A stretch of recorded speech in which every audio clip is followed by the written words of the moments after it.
Hello students, very good morning. देखिए students, आज से हम एक नई वीडियो स्टार्ट करने जा रहे हैं उन स्टूडेंट्स के लिए जो विभिन्न प्रकार के कंपटीशन में लगे हुए हैं। कंपटीशन के उस भाग को सोल्व करने के लिए, उस भाग पर अपनी पकड़ स्थापित करने के लिए जो कि हर कंपटीशन में आता है। आईएएस से लेकर के पीसीएस, जितने भी है, छोटे से छोटा कंपटीशन, बड़े से बड़ा कंपटीशन, जितने भी कंपटीशन हैं, इस प्रकार की सामान्य विज्ञान जरूर आता है। हर एक में बहुत सारे क्वेश्चन आते हैं और डियर स्टूडेंट्स, आप उनको समझ नहीं पाते, रटते हो। भले ही आप साइंस के स्टूडेंट हो या आर्ट्स के सब्जेक्ट हैं, साइंस वाले स्टूडेंट्स भी उन्हें नहीं कर पाता। कारण क्योंकि साइंस को पढ़ना एक अलग बात है स्टूडेंट्स, और कंपटीशन में आए हुए सवालों को सोल्व करना एक अलग बात है। साइंस का स्टूडेंट्स डेरिवेशन तो कर सकता है, लेकिन उस पे जो लॉजिकल क्वेश्चन आते हैं उसको उसकी पकड़ उस पर नहीं होती। ठीक है डियर स्टूडेंट्स, कंपटीशन का स्टूडेंट्स एक और भी फंडा है, बहुत ध्यान से समझना। एक एक क्वेश्चन पर आपको पकड़ रखनी है। अगर एक क्वेश्चन भी स्टूडेंट्स आपका कम हो गया तो आप हजारों बच्चों से नीचे आ जाएंगे मेरिट लिस्ट में। अगर इसी तरह से स्टूडेंट्स आपने एक सवाल ऊपर कर दिया तो हजारों बच्चों से ऊपर पहुंच जाएंगे। कहने का मतलब स्टूडेंट्स इसलिए ये हुआ कि एक इस तरह से स्टडी कीजिए कि एक भी टॉपिक को मिस ना करे, एक भी क्वेश्चन को मिस ना करे। अगर आपको वास्तव में स्टूडेंट्स कंपटीशन की तैयारी करनी है, कंपटीशन को बीट करना है, ठीक है स्टूडेंट्स, अगर आप मुझे फॉलो करेंगे, आप किस तरह से कंपटीशन को बीट किया जाता है, तो उसके लिए 4 बातें मैं बता रहा हूं स्टूडेंट्स। नंबर 1, इतने क्रिएटिव बनिए। अगर आप किसी भी बुक की एक लाइन पढ़ते हैं तो उसमें ये देखिए स्टूडेंट्स कितने क्वेश्चन बन सकते हैं। अगली लाइन को तब पढ़िए जब आप पहली लाइन पर जितने भी क्वेश्चन बनते हैं उन पर पकड़ मजबूत कर ले। ठीक है स्टूडेंट्स, भले ही पूरे दिन में एक ही पेज पढ़ा जाए, लेकिन स्टूडेंट्स जब आपके अंदर ये एबिलिटी प्रोड्यूस हो जाएगी तो आपकी स्पीड उसी तरह से बन जाएगी और आपकी अप्रोच, आपकी नेचर उस कंपटीशन तक पहुंच जाएगी। कंपटीशन में स्टूडेंट्स वही सफल होते हैं जिसकी अप्रोच होती है। अप्रोच शब्द मैं इसलिए यूज कर रहा हूं, अप्रोच का मतलब ये नहीं कि आप बहुत बड़े आदमी हैं, आपके बहुत सोर्सेज है उससे मिलेंगे, नहीं। अप्रोच का मतलब स्टूडेंट्स है उसकी पहुंच, यानी कि जिस प्रकार से क्वेश्चन कंपटीशन में आते हैं उस प्रकार के क्वेश्चन तक आप पहुंच भी पा रहे हो या नहीं, जो आप पढ़ रहे हो, कोचिंग कर रहे हो। ठीक है स्टूडेंट, जिस स्टूडेंट्स की भी अप्रोच यानी कि पढ़ने का तरीका उन क्वेश्चनों के लेवल का हो गया जो कंपटीशन में आता है, कितना भी बड़े से बड़ा कंपटीशन हो स्टूडेंट्स, आप बिना कोचिंग के, बिना उसके हेल्प के, अपनी प्रयास से ही आप 100% बीट कर लेंगे। ठीक है स्टूडेंट्स, कंपटीशन चुटकियों का खेल है। आप मुझे फॉलो तो करके देखिए। ठीक है, मेरा मकसद है स्टूडेंट्स इस वीडियो को स्टार्ट करने का यही है कि जो स्टूडेंट्स किसी भी कोचिंग में जा करके किसी भी बुक को लेकर के एकदम अंधाधुंध पढ़ना शुरू कर देते हैं, उनका सिलेक्शन कभी नहीं होता। उसका कारण यही है स्टूडेंट्स, जो एक मेथड होता है, जो एक स्ट्रेटेजी होती है कंपटीशन को बीट करने को, वो उसको फॉलो नहीं करते।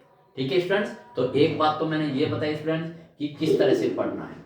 दूसरी बात है स्टूडेंट्स, आपके पास जिस बुक से भी पढ़े, दूसरी बात होती है सोर्स की स्टूडेंट्स, कि आपके पास सोर्स क्या है। बुक यानी कि बुक प्रमाणिक होनी चाहिए। बुक ऐसी होनी चाहिए कि वो प्रमाणिक हो। प्रमाणिक का मतलब उसमें दिए गए आंकड़े, दिए गए तथ्य कैसे हो स्टूडेंट्स, बिल्कुल सही हो। ओके स्टूडेंट्स, तीसरी बात, आप गाइडेंस उसी सोर्स से ले, उसी टीचर से ले, उसी कोचिंग से ले जो पहले से ऑलरेडी उन रास्तों से गुजर चुका है, उन रास्तों से गुजर के सफलता प्राप्त कर चुका है, केवल उनसे ले आप। जो कोचिंग, जो टीचर उन रास्तों से कभी गुजरा ही नहीं, आपको कैसे बता देगा स्टूडेंट्स कि उस रास्ते में क्या क्या कठिनाई है, उस रास्ते में जो कठिनाई आएगी उन बाधाओं को दूर करने में कौन कौन से हमें हथियार यूज करने पड़ेंगे, उनको सोल्व कैसे करेंगे। ठीक है स्टूडेंट्स, और चौथी बात स्टूडेंट्स, खुद आप अपनी ताकत हो। आप में वो ताकत है स्टूडेंट्स कि आप कुछ भी बन सकते हो। बस जो मैंने पहली 3 बात बताई स्टूडेंट्स, उसके लिए आप तैयार रहिए, अपने में कॉन्फिडेंस रखिए। आप कहाँ रह रहे हैं ये मैटर नहीं करता, आप दिल्ली रह रहे हैं, किसी गांव में रह रहे हैं, आप अमीर है या गरीब है, ठीक है स्टूडेंट्स। लाइफ एक बार मिलती है, उस लाइफ आपकी है, उसका निर्माण भी आपको ही करना पड़ेगा। खूब इधर उधर नजर देख लीजिए स्टूडेंट्स, कोई किसी की लाइफ का निर्माण नहीं करता। प्रत्येक आदमी अपनी लाइफ का निर्माण खुद करता है, क्योंकि जीना भी उसी को ही है अपने अनुसार। तो लाइफ स्टूडेंट्स आपकी है, लाइफ को एंजॉय कीजिए।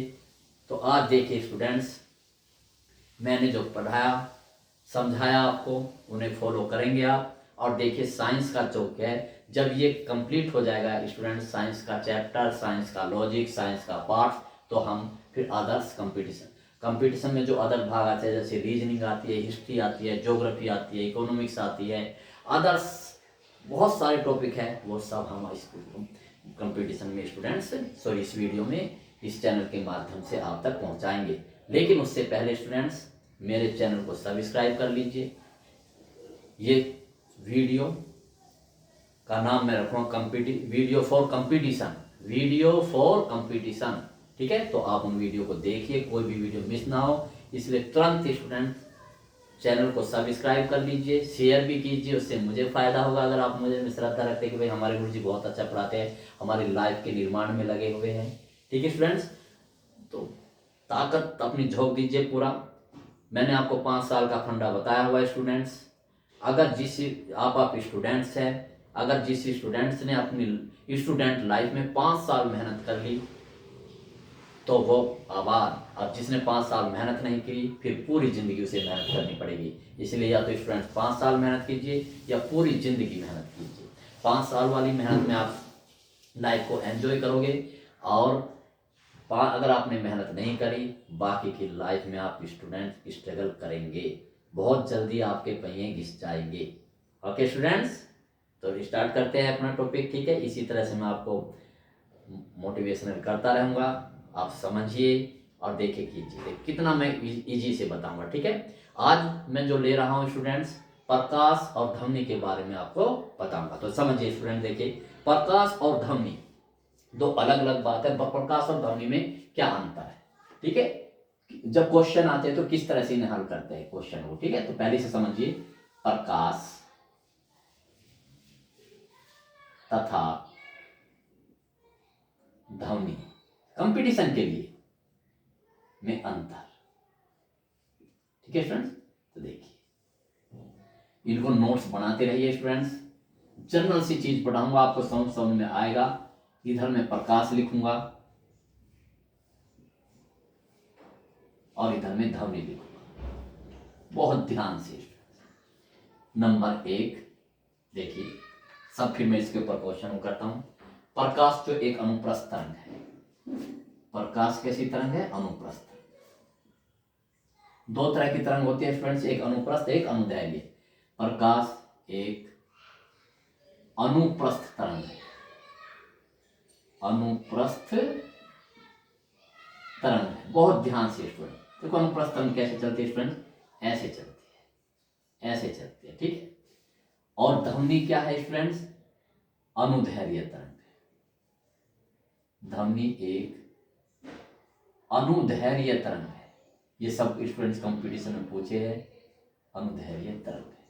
एसएससी की तैयारी करो, पीओ की तैयारी करो, आईएएस की तैयारी करो, पीसीएस की तैयारी करो, उसमें जितना भी साइंस का पोर्शन आएगा टोटल कहीं से कहीं तक भी पहुंच जाए एग्जामिनर, मेरी वीडियो से कवर होंगे। ध्वनि एक अनुदैर्घ्य तरंग, बस ध्यान पूर्वक समझना, ठीक है। ये कैसे चलता है स्टूडेंट्स? अनुदैर्घ्य तरंग में संपीड़न और विलन के रूप में, ऐसे ऐसे, फिर ऐसे चलता है स्टूडेंट, फिर ऐसे चलता है, ऐसे, ठीक है, संपीड़न और विलन के रूप में। यानी कि ये पास पास हो जाता। जब मैं आपसे बोल रहा हूं, मेरे और आपके बीच में वायु के कण है, तो वायु के कण ऐसे ऐसे करके चल रहे, ऐसे ऐसे ऐसे, ये है अनुदैर्घ्य तरंग। ऐसे ऐसे करके आपके कान के पर्दे पर टकरा रही है और उसी से आपको कोई उसमें स्टूडेंट्स ये संपीड़न और विलन के रूप में चलती है। संपीड़न है और ये विरलन। ऐसे ये सरंग है स्टूडेंट्स और ये गर्त है। थोड़ा सा समझने पे हमें बहुत सारी चीजें होती है। नंबर 2 बहुत ये ज्यादा बहुत मशहूर, प्रकाश को एक जगह से दूसरी जगह चलने के लिए किसी माध्यम की आवश्यकता नहीं होती। प्रकाश को चलने के लिए या संचरित होने के लिए, चलने के लिए किसी माध्यम की आवश्यकता नहीं होती, किसी माध्यम की आवश्यकता नहीं होती। अभी मैं स्टूडेंट्स इसके बाद इन्हीं पे क्वेश्चन पुट अप करूंगा केवल प्रकाश और ध्वनि में। अब जब ये मेरी आप थ्योरी पढ़ लेंगे तो आप उनका बड़ी आसानी से सवाल जाओ, और सारे क्वेश्चन आइए स्पीसीएस या एसएससी जितने भी कंप्यूटर सब में वे आए हुए में माध्यम की आवश्यकता नहीं होती, नहीं होती है। अर्थात प्रकाश निर्वात या किसी भी माध्यम में चल सकता है। निर्वात में भी चल सकता है, किसी भी निर्वात में भी चल सकता है, माध्यम में भी चल सकता है। निर्वात या किसी भी माध्यम में चल सकता है। समझना जरूरी है स्टूडेंट्स। ये क्या है? जो ध्वनि है, दोनों आपने देखा है, सुना है, महसूस करा है। ध्वनि और प्रकाश को रोजाना से महसूस करते हैं। यही सामान्य विज्ञान है और यही कंपटीशन में आता है। ध्वनि को चलने के लिए माध्यम की आवश्यकता होती है।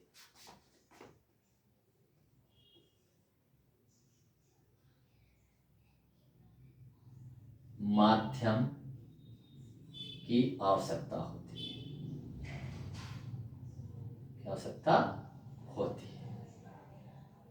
अर्थात ध्वनि निर्वात में नहीं चल सकती। अर्थात ध्वनि जहां कोई माध्यम नहीं होता, कुछ भी नहीं, हवा भी नहीं है वहां पर, उसे हम निर्वात कहते हैं। जैसे चंद्रमा पर। अर्थात ध्वनि निर्वात में नहीं चल सकती। निर्वात जहां हवा भी नहीं है, कुछ भी नहीं, उसे निर्वात कहते हैं। निर्वात में नहीं चल सकती,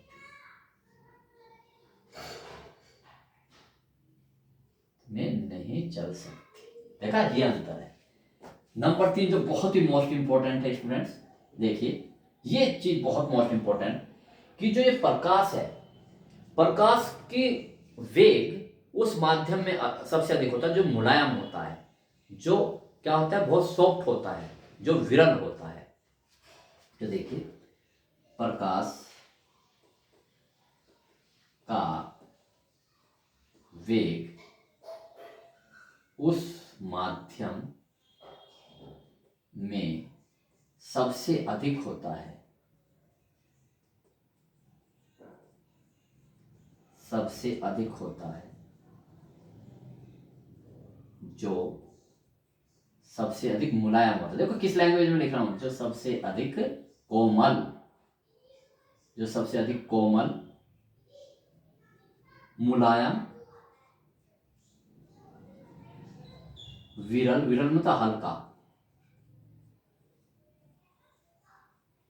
होता है। बहुत मोस्ट इंपॉर्टेंट। जबकि ध्वनि का वेग इसका उल्टा है स्टूडेंट्स। ध्वनि का वेग उस माध्यम में सबसे अधिक होता है, उल्टा बिल्कुल इसको, उस माध्यम में सबसे अधिक होता है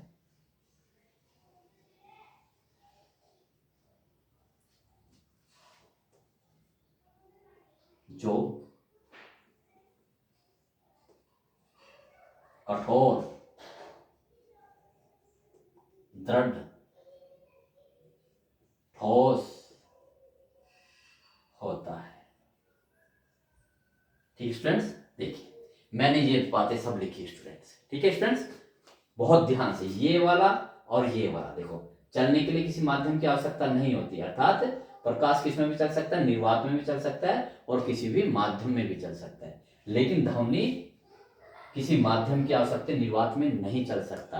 ठीक है स्टूडेंट्स, तो देखिए अब मैंने आपको ये नोट्स बनवाए, सिर्फ मैंने 3 ही तो बात लिखी है स्टूडेंट्स, इसमें प्रकाश में और इसमें ध्वनि में क्या अंतर है। ठीक है ना, और अभी इस पे जो देखिए स्टूडेंट्स क्वेश्चन आते हैं वो मैं आपके सामने पुटअप करूंगा। ओके स्टूडेंट्स, तो देखिए स्टूडेंट्स ये सब सवाल कंपटीशन में आए हुए हैं और बहुत अच्छी तरह से, एक और मैंने सेम क्वेश्चन है, एक और मैंने ध्वनि के लिए लिखा है और एक और प्रकाश की चाल, बिल्कुल सेम क्वेश्चन आप देख रहे होंगे। ठीक है स्टूडेंट्स, तो डियर स्टूडेंट्स देखिए एक ही, सिर्फ मैंने आपको इससे पहले वाले सवाल में बताया था कि ध्वनि की चाल उस माध्यम में सबसे अधिक होती है जो सबसे अधिक मजबूत होती है, कठोर होती है, ठोस होती है।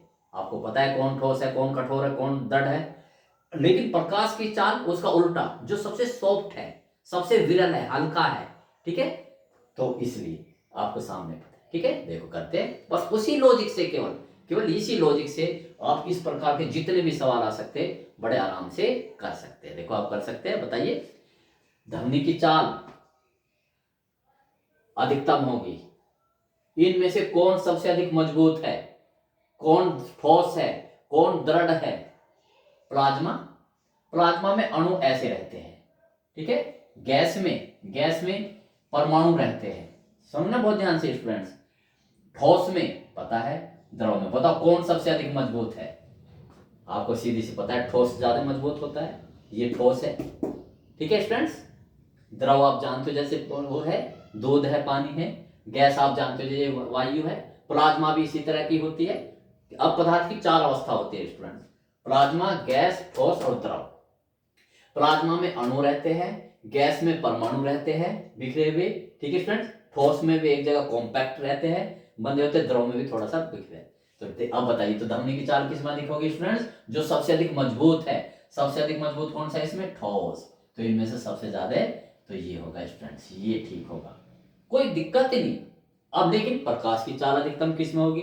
जो सबसे सॉफ्ट है, मुलायम है, हल्का है, विरल है। बताइए, प्लाज्मा, गैस, ठोस, द्रव। तो गैस में, क्योंकि परमाणु हल्का होता है, प्लाज्मा थोड़ा सा भारी होता है। ठीक है स्टूडेंट्स, गैस में। देखा स्टूडेंट्स, ऐसी ध्वनि की चाल फिर अधिकतम होती है। आपके बार मैंने ठोस ठोस ही ले लिए। ठीक है ना, देखो रबर में, एल्यूमिनियम में, इस्पात में, कांच में, इनमें से सबसे अधिक मजबूत कौन सा है? रबर, एल्यूमिनियम, इस्पात या कांच? इस्पात। जानते हो इस्पात, जिसे हम स्टील भी कहते हैं, लोहा भी कहते हैं, सीधी सी भाषा में। तो इसमें इस्पात में देखा। अब ध्यान देख लो, यही क्वेश्चन प्रकाश के लिए बना दिया।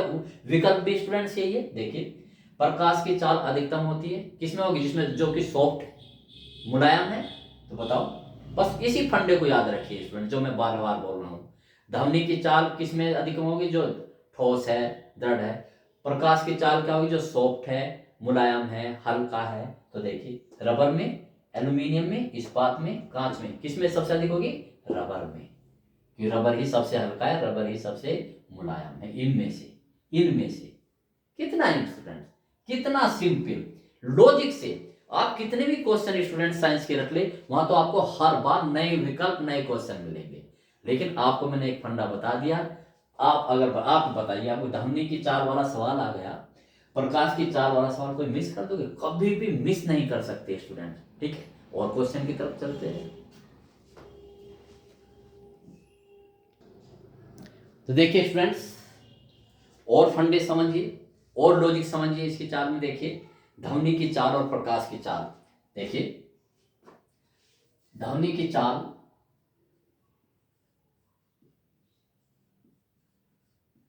चाल वायु में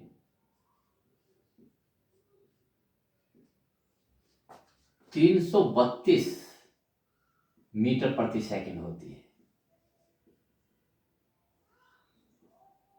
ये सब फंडे याद रखिए फ्रेंड्स।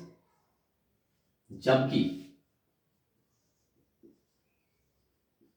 वायु में प्रकाश की चाल, वायु में प्रकाश की चाल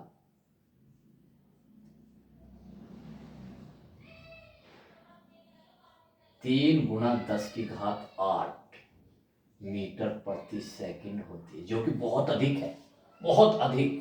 ये केवल 332 स्टूडेंट्स, ये 300 लाख मीटर प्रति सेकंड से भी अधिक, तो बहुत अधिक होती है, ठीक है ना। अर्थात एक ही लॉजिक स्टूडेंट्स, अर्थात प्रकाश का वेग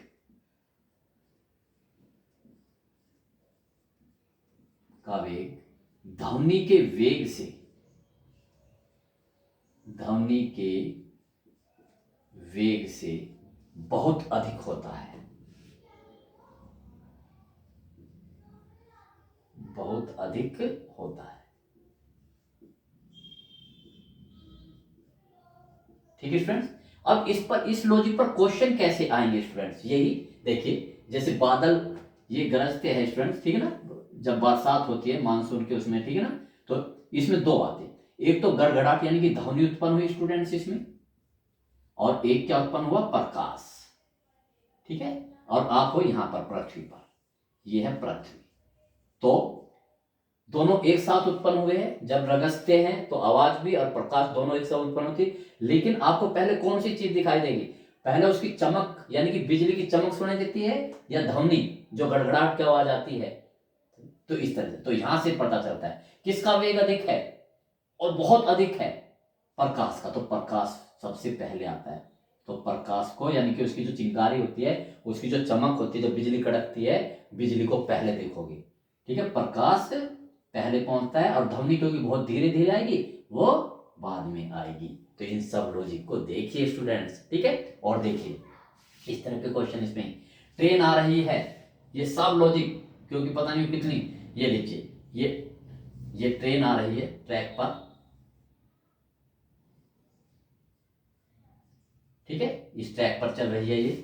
अब ये हॉर्न देती है स्टूडेंट, देखना स्टूडेंट्स, अब ये क्या देती है, आवाज करती है। जब आवाज करती है तो वो आवाज दो ये आप यहां पर खड़े हैं, बहुत ध्यान से स्टूडेंट्स, वो जो आवाज होती है गड़गड़ गड़गड़ गड़ करके चलती है, तो उसमें दो माध्यम होते हैं आप तक पहुंचने में, एक तो वायु के माध्यम से, है ना, वायु के माध्यम से आपसे पहुंचेगी, और एक जिस पटरी पर ये चल रही है इसके माध्यम से, ठीक है, ऐसे चल के।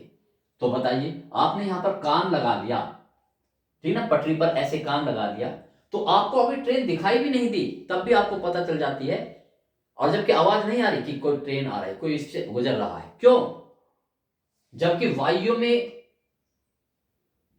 से भी आवाज आ जाएगी, यहां से भी, तो कौन सी आवाज पहले पहुंचेगी, बताइए। वायु की चाल कहां पर अधिक होती है, एक माध्यम है वायु और एक माध्यम है ठोस, अभी मैंने बताया था कौन सा अधिक मजबूत है, ठोस, तो इसमें प्रकाश, इसमें वायु पहले पहुंचेगी, सॉरी इसमें ध्वनि पहले पहुंचेगी, क्योंकि ध्वनि की चाल किसमें अधिक होगी, इस लोहे में अधिक होगी, वायु के उसमें, ठीक है, वायु में धीरे धीरे चलेगी और इसमें इसमें तेजी से चलेगी, तो इसलिए हम इसलिए कान लगा के देख लेते हैं स्टूडेंट्स, तो उसका कारण ये है, ठीक है स्टूडेंट्स। और लॉजिक देखिए,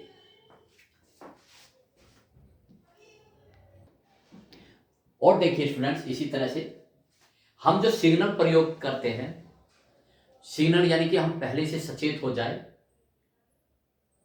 वो इमरजेंसी का हो, वो खतरे का हो, वो वीआईपी है, ठीक है, तो हम प्रकाश को ही प्रयुक्त क्यों करते, ध्वनि को क्यों नहीं प्रयुक्त करते। ध्वनि को हम कह सकते हैं भाई खतरा है, यहां से हट जाइए, रुक जाइए वहां के वहीं, या एक्सीडेंट होने वाला है, हम लाउड स्पीकर में क्यों नहीं बोलते, या हम इस तरह से एक हम सिग्नल का क्यों प्रयोग करते हैं, और वो भी रेड सिग्नल का। तो डियर स्टूडेंट्स, इन सब का क्वेश्चन, नए नए क्वेश्चन को तैयार रखिए, इन लॉजिक को कीजिए, हर एक का आंसर इसी बातों में छिपा हुआ है कि प्रकाश का वेग अधिक होता है, और बहुत अधिक होता है, किसके सापेक्ष, ध्वनि के, ठीक है। हम देखिए, हम ऐसे भी तो कर सकते हैं स्टूडेंट्स कि एक पोल लिया और उस पर रेड सिग्नल के बजाय हम बोल दे कि भाई रुकिए, इस सब बातों को समझिए स्टूडेंट्स। ये नीचे आपने देखा होगा दिल्ली वगैरह में लाल बत्ती का यूज करते हैं, क्यों ना हम एक लाउड स्पीकर लगा दे कि सब रुक जाइए, क्यों नहीं करते, क्यों, क्योंकि ध्वनि उस आदमी तक बाद में पहुंचेगी, पहले अगर हम लाल सिग्नल लगा देंगे तो प्रकाश का वेग अधिक होने के कारण पहले प्रकाश पहुंचेगा। जो पहले पहुंचता है, जो पहले आपको खतरे का संकेत दे देता है, जो पहले आपको कोई सूचना देते हैं, तो उसी चीज का तो यूज करेंगे स्टूडेंट साहब। तो पहले कौन देगा, जिसका वेग अधिक है, तो किसका वेग अधिक है स्टूडेंट्स, प्रकाश। तो स्टूडेंट्स आज की इस वीडियो में इतना ही। अगली उसमें इनके ऊपर जितने में क्वेश्चन बनते हैं उतने क्वेश्चन आपके सामने उपस्थित करूंगा, लेकिन उस जब तक आप इन लॉजिक को, इन फंडे को ध्यान रखिए। आज मैंने सिर्फ एक छोटा सा टॉपिक लिया, ध्वनि की चाल और प्रकाश की चाल, और उनका क्या उपयोग है, उनका क्या इफेक्ट है। ओके स्टूडेंट्स, तो देखते हैं, फिर आगे बढ़ते हैं। अगली वीडियो का इंतजार कीजिए, और मुझे स्टूडेंट्स लाइक भी चाहिए, जिससे मुझे पता चले कि जो ये मैं कंपटीशन के लिए आपके लिए वीडियो भेज रहा हूँ आपके लिए कितनी यूजफुल है। आज सिर्फ मैंने आपको समझाया है, आज मैंने बहुत सारे क्वेश्चन नहीं दिए। अगली वीडियो में आपको मैं प्रेरित नहीं करूंगा, प्रेरित मैं कर चुका स्टूडेंट्स। आपकी अगली वीडियो में क्वेश्चन ही क्वेश्चन आएंगे, और गारंटी से कहता हूं स्टूडेंट, जितने भी मैं क्वेश्चन मैं आपके सामने उपस्थित होऊंगा मेरे इन फंडों से, बिना आपकी तैयारी के, बिना उसके, सब आप फटाफट फटाफट सोल्व कर देंगे। Student best of luck students. Competition को एक यूनिक मेथड की तरह लेके चलिए। कोई कंपटीशन हार्ड नहीं होता। सीट अगर एक है तो वो केवल आपकी है, मेरे डियर स्टूडेंट्स की। Okay students, best of luck.